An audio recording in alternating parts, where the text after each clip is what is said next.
Hai kawan Bano, ketemu lagi di vlog Bano. Nah kali ini kita bakal ngajak kawan Bano nih buat jalan-jalan ke kolam salah satu pembudidaya milenial di Yogyakarta. Nah kawan Bano penasaran nggak sih kira-kira siapakah pembudidaya milenial ini dan juga spesies ikan apa yang dibudidayakan? Stay tune, yuk ikut aku. Jeng jeng, ini dia Mas Riko. Halo Mbak Alifa. Yeay, bisa perkenalan dulu Mas ke kawan Bano. Oke, teman-teman sobat Bano, nama julukannya Mbak Alifa ya. Kawan Bano ya. Perkenalkan nama saya Yuriko Maulana. Saya pelaku usaha budidaya ikan lele di wilayah Sleman ini dan memulai usaha tahun 2013. Seperti itu. Ya, jadi untuk bentuk kolamnya ya cuma sekedarnya aja seperti gini. Sekedarnya aja, tapi berapa Mas luasnya Mas? Ya 1070 lah. 1070 iya, ya. Iya. Dengan jumlah kolam ada sekitar 80-an. Oke. Nah mungkin ini bisa diceritain Mas beda kolam yang ini dengan yang ini.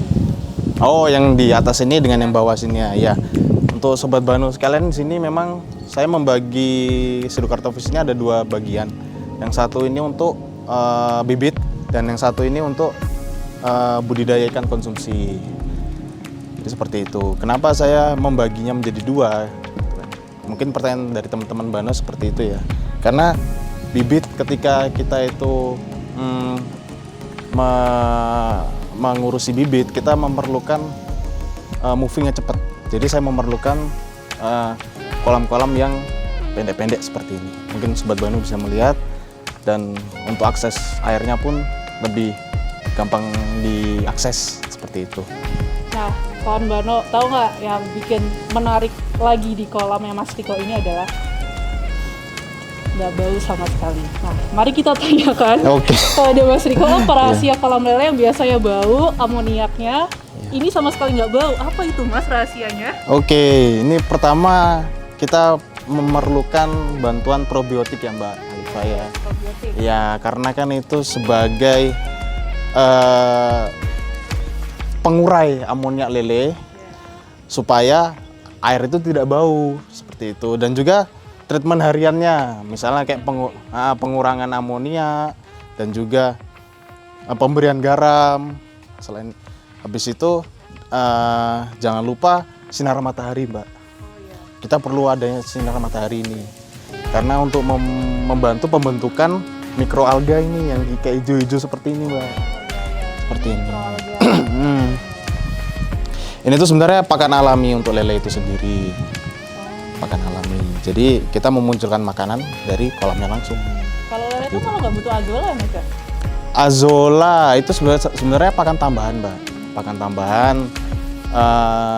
bisa diberikan untuk lele juga gitu loh. Tapi azola ya namanya gini, namanya lele itu kan karnivora Mbak.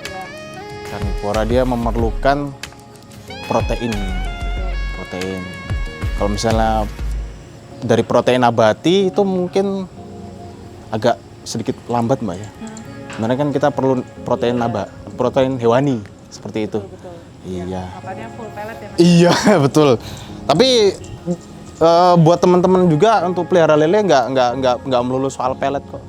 Yang penting pakannya itu sesuai, dalam artian gini, sesuai. Bukan pakan-pakan yang kotoran gitu loh, maksudnya limbah seperti itu kan. Saat ini tuh kan gini Mbak, jadi beberapa tahun belakangan ini gitu citra lele khususnya, citra lele gitu. Iya, lele itu makannya mesti kotor-kotoran gitu.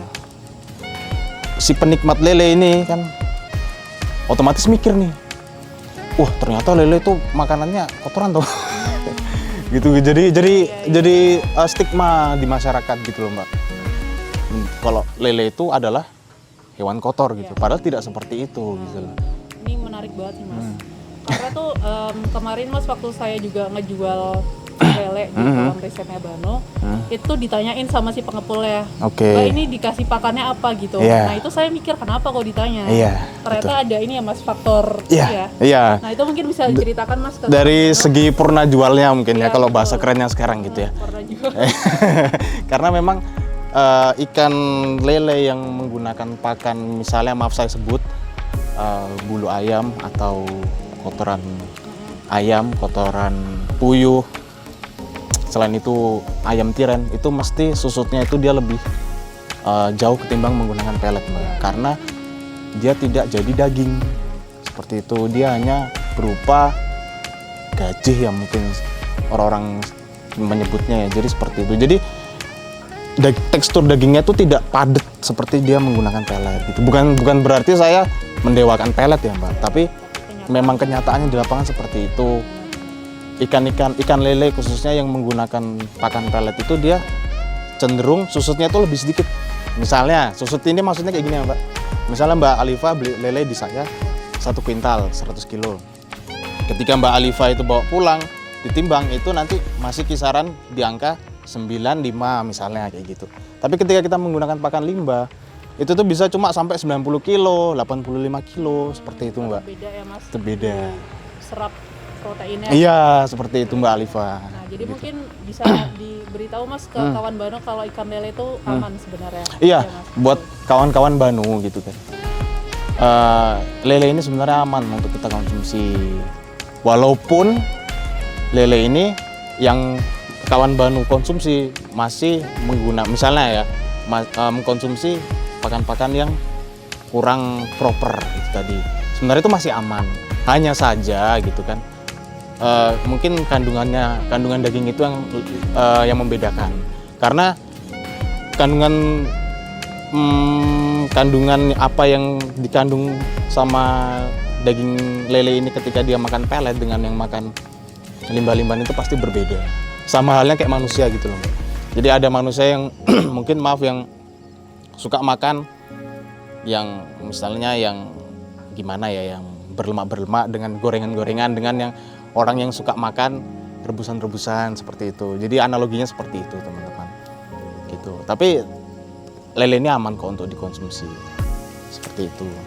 Nah, buat kawan Bano, pasti ada beberapa kawan Bano yang mengira hari ini kita mengunjungi pembudidaya yang mungkin di pikirannya kawan Bano sudah sepuh begitu ya, tapi kenyataannya Mas Riko ini masih bugar segar sekali, alias pembudidaya milenial ya kita nyebutnya sekarang ya, Mas.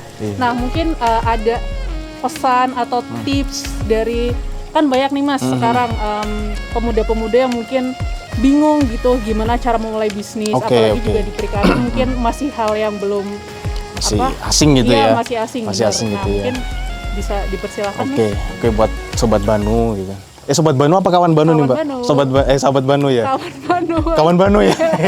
Jadi kalau buat kawan Banu semua gitu kan, jangan malu untuk berbudidaya ikan. Gitu. Karena dengan berbudidaya ikan itu kita juga memajukan negeri ini dengan ketahanan pangannya. Gitu. Walaupun hanya sebatas dapur kita pribadi, tapi seenggaknya kita sudah memenuhi kebutuhan lauk pauk dalam rumah kita dulu.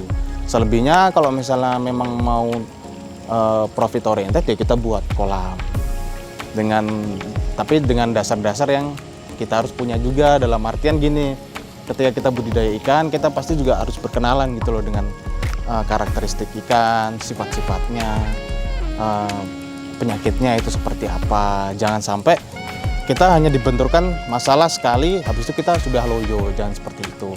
Karena kita setiap pelaku usaha itu pasti mempunyai proses dan bagaimana kita itu menjalani proses tersebut gitu, Mbak. Super sekali. Oke. Pertanyaan terakhir. Ini masih roll, Kak? Masih. Iya. Pertanyaan terakhir, Mas. Iya. Pilih jadi peternak lele tetap apa Ya. PNS? Peternak lele. Dia Mas Riko.